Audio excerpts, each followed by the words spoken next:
Our next presentation is from Gaffney, who's going to talk about advanced catalytic materials and Lewis technology.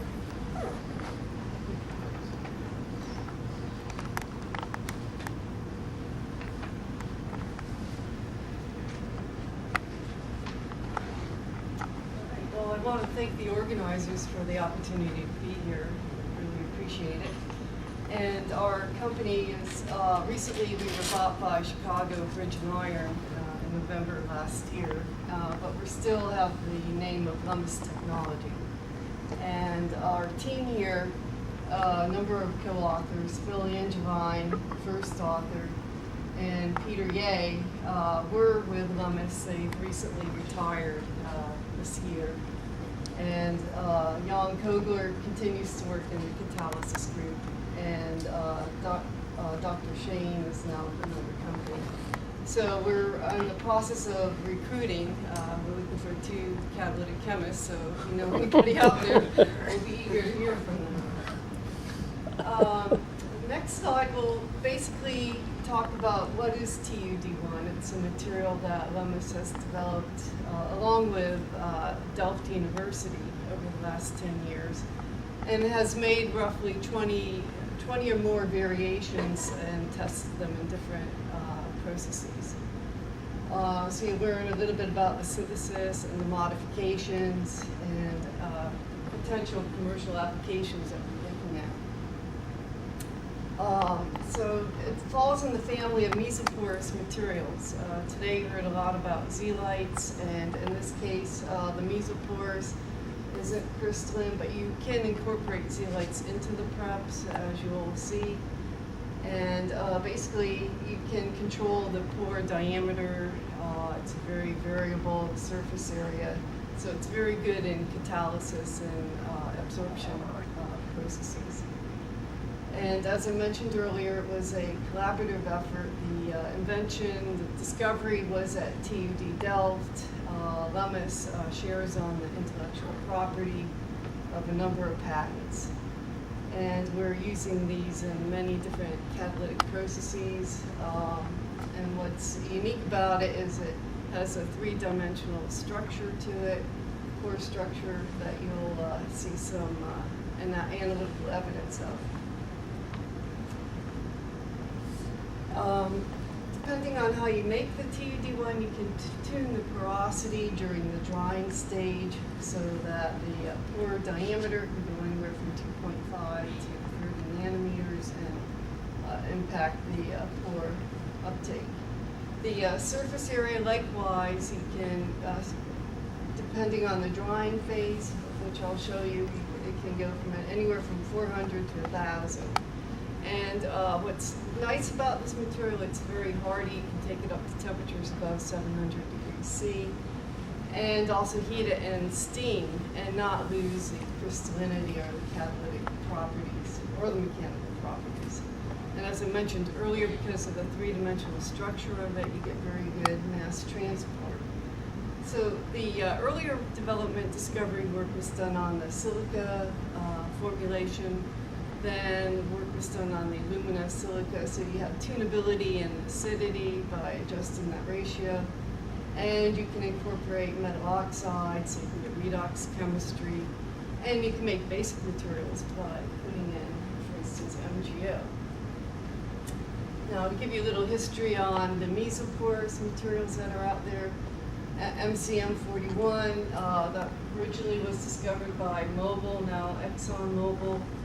And here you can tune, it's a 1-dimensional material using a surfactant, and you can structure the pore opening by incorporating a hydrophobic material. In this case, we have a methylene to expand and swell the micelle. And the Mobil scientists have developed a family of the MCM materials, so 41, which has a hexagonal structure, 48 cubic, and 50 stabilized lamellar. So, and as you can see with the XRD patterns, it is amorphous in nature. You have a very low, at a low angle area, you have a broad peak, which is characteristic obstacle for these mesoporous materials. And other groups have invented mesoporous materials. Michigan State, their family's called HMS. University of California, Santa Barbara, SBA 15. And as I mentioned earlier, the MCMs, they are all silica-based, whereas you'll see today the TUD-1, you can have alumina, silica, and other metal oxides. The other difference is the type of XOD structure pattern, and the fact that unique to TUD-1, you have a three-dimensional pore structure, and you can tune the porosity, whereas these are relatively a fixed range. And also you can incorporate metals, and in the case of TUD-1, you can do it during the synthesis step, and you'll see advantages for that purpose. So this is just another picture to show you the variation of pore diameter. You heard earlier today talks on CSM5 being used in the FCC technology now to make propylene. The zeolite Y, that's a favorite for ethylbenzene cumene alkylation chemistry. The MCM41's pore ranges from roughly 20 to a little bit over 100. With TUD-1, the pore diameter is much larger. Here's a TEM just to show a comparison. This resembles quite a lot like the ceramic foam, albeit at a different magnitude. Looks very random, whereas the MCM41, you can see some pattern there. So why would somebody want mesoporous catalyst? Well, as I mentioned earlier, it's good for mass transport. A lot of molecules that you may want to crack or transform are maybe too large to get into some of the other materials. And you can tailor the catalysis by incorporating specific metal oxides. And early on, to prove that this wasn't clear if it was three-dimensional, platinum silica TUD-1 was synthesized, and then a three-dimensional TEM was carried out to give it the orientation.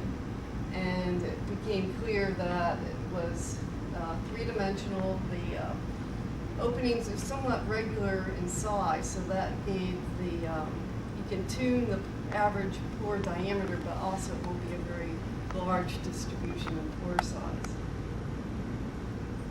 The synthesis is very straightforward. Basically, you're taking tetraethyl orthosilicate as your silica source. Initially, the preps are made on that basis, and adding in a templating agent, tetraethylamine, and also optionally you can add in the tetraethyl ammonium hydroxide to add different features of porosity. And then an aging step is carried out with drying, and optionally you can couple that with a hydrothermal step to give different properties, and then finally a calcination step. And if you look at the, here it's shown just a little bit differently what's happening, but you can see that the TOS has now been replaced with silica, and the driver here was to come up with an inexpensive, readily available silica source, make it economical. Again, you're using the templating agent and ethylene glycol for the complexation medium. Undergoes hydrolysis, gelation, optionally the hydrothermal step. And then to make this practical for manufacturing purposes, you recapture the template from the ethylene glycol. Overall, though, the time for manufacturing is extensive, 16, even up to 90 hours. So now our next phase is we're looking at doing microwave continuous manufacturing. And we're only in the research end of it. We're working with Steve Sube at the University of Connecticut on a goalie grant funded by NSF for that. So for scale-up purposes, as I mentioned, you want to reduce the cost and make the synthesis cheaper and quicker. we're moving into that direction right now, that using silica works very well. The key to making a successful TUD-1 is you want to keep the species during synthesis monomeric in nature. And the templating agent helps to complex that, and so it has a dual role during the synthesis. And as you're preparing the material, you're going from room temperature, heating it up, and with time, initially you begin with a homogeneous mixture, and then with time you begin to build a mesoporous structure, and then finally the pore generation. So again, another schematic of the synthesis. The TEA is dual functioning, complexing the silica, and also templating to help form the mesopores. The ethylene glycol is good for stabilizing the complexation process. And the TEM of the silica TUD-1 is shown here, and as I mentioned earlier, the pore diameter is large, but you can control the pore distribution size. And you get the very characteristic low angle 2-beta broad peak in the XRD, similar to what you saw earlier for the other mesoporous families. And another evidence for showing the three-dimensional structure is the silica TUD-1 was made, and then a sucrose solution was added in, and then it underwent carbonization, and then dissolution of the silica, and then the XRD pattern was taken, and you get a very similar pattern. And if it wasn't three-dimensional interconnecting pores, the structure would have collapsed in that case. And the tunability during that initial heating process, you can, shown here, going from 0 to 50 hours, you can drop your surface area from 800 to 400 roughly, whereas your pore diameter, pore size increases significantly. So yeah, the synthetic chemist has a lot of tunability of the material depending on the catalytic application.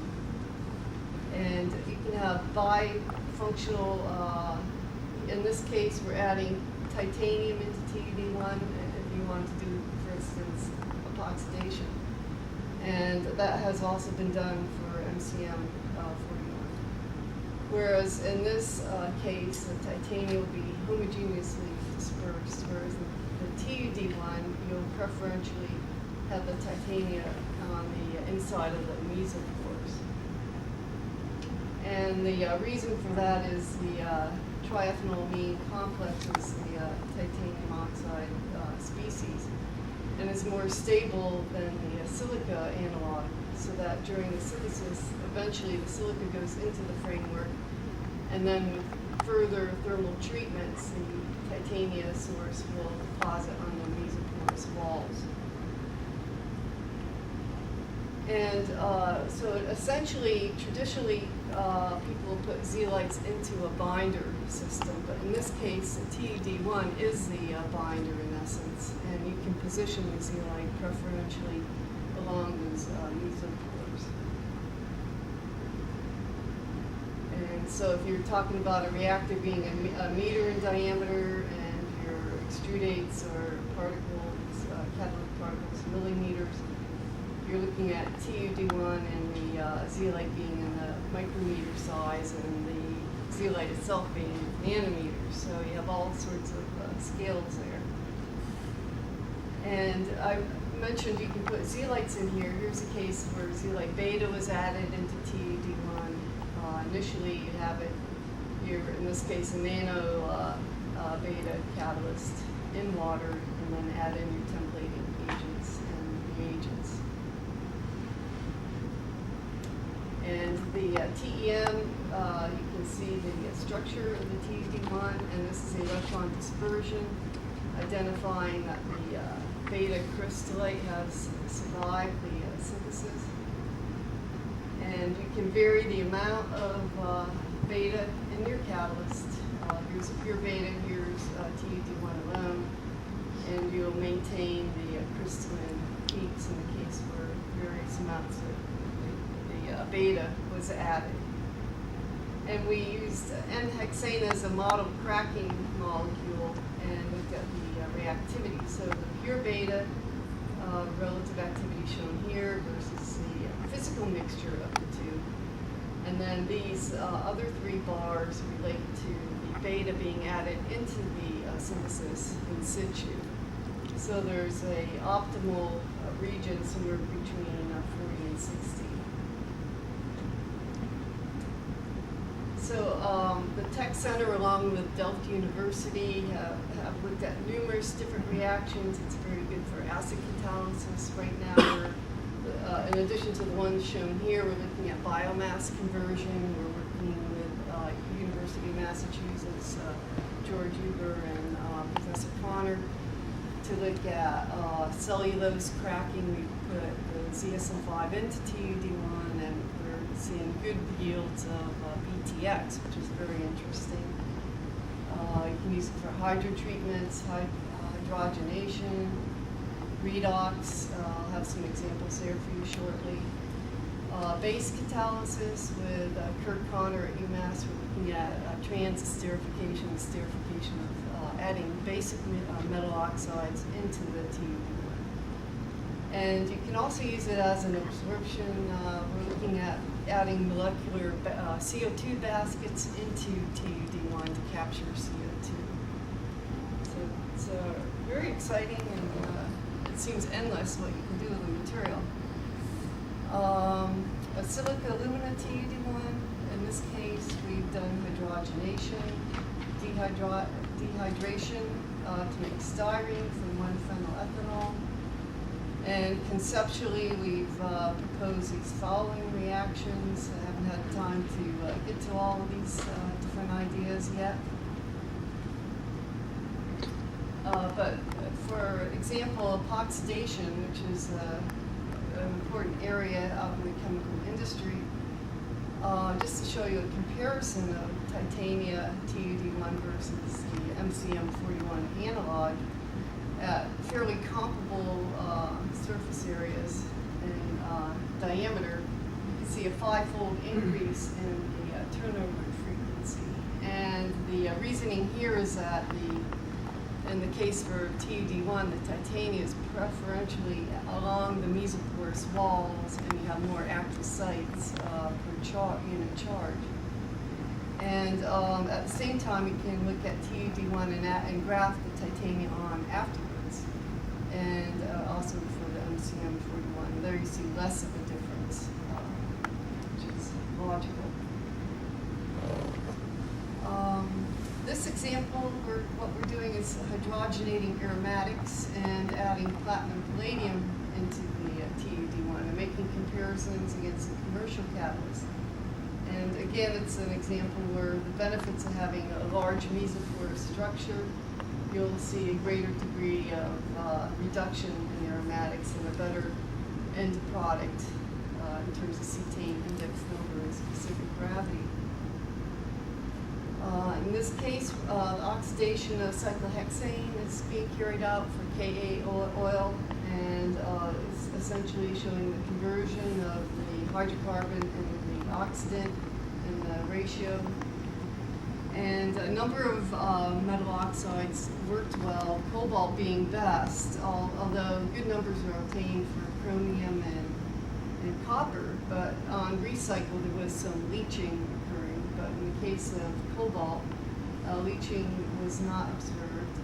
And it was also found that the lower levels of cobalt were preferred, so you want more of a monomeric dispersion of the cobalt.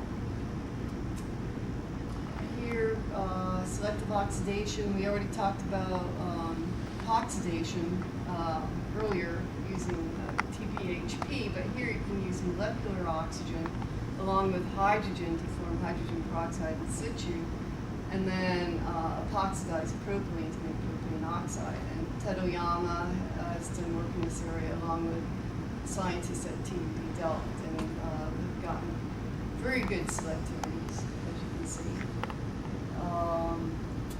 We already talked about the cobalt case, but also oxidizing propane to acetone,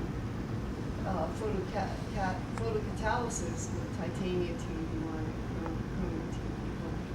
carried out with good results. Hydrogenolysis can be very important for high cetane products, introducing iridium for selective ring opening, getting good conversions, total ring opening yield close to 61%. And this work was done at our tech center in New Jersey. Here we have the Friedel-Crafts reaction for alkylating benzene and looking at different metal oxides. And the reactivity is based on the redox potential of the metal oxide. Best results for the iron. And counter to the prior example where you want lower levels, in this case, the higher iron levels were preferred. And the thought there was that clustering of the nano iron oxide species was preferred. But you can see that the reaction rate is much shorter. And we've also, a big technology for Lummus is styrene. We do the EV production. We license that technology along with CUNY. So we've done a lot of work with Z-Lite Y, TUD-1. In this case, comparison being with commercial Y catalyst. So you can see that with two different particle sizes, you get essentially a doubling of rate going into the Z-Lite Y and TUD-1. And also the diffusivity factor increases by a factor of 10 because of the mesoporous characteristic of the material.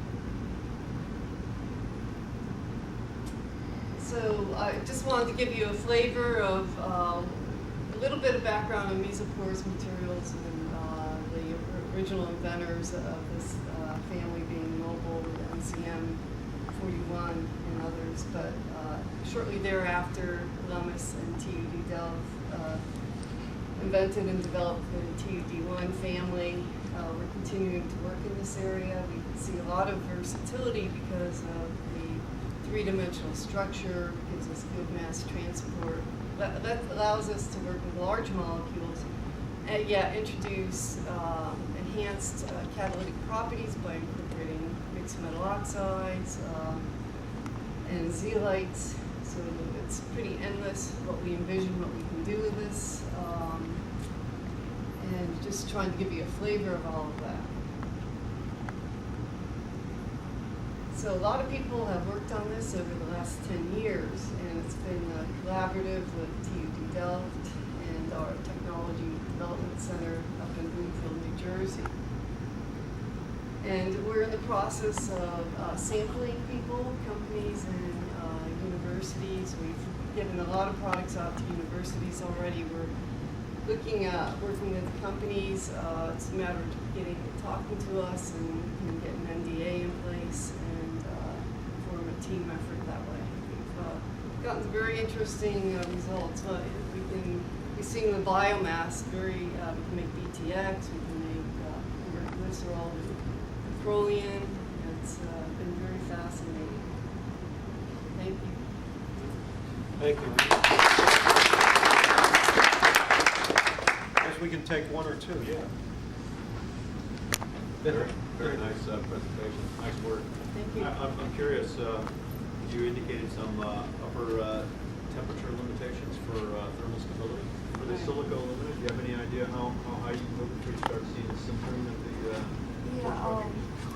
Yeah, that came up in one of our questions because somebody wanted to do fast catalytic pyrolysis to take cellulose to syngas, and they needed to go to 1,000 degrees C or higher, and that wasn't a problem for It us. was not a problem. Was not a problem. No, and then we can also go to 700 with steam present for like overnight treatments, and that hasn't been a problem. Yeah. Okay, good. Thank you. I have the same question. Oh.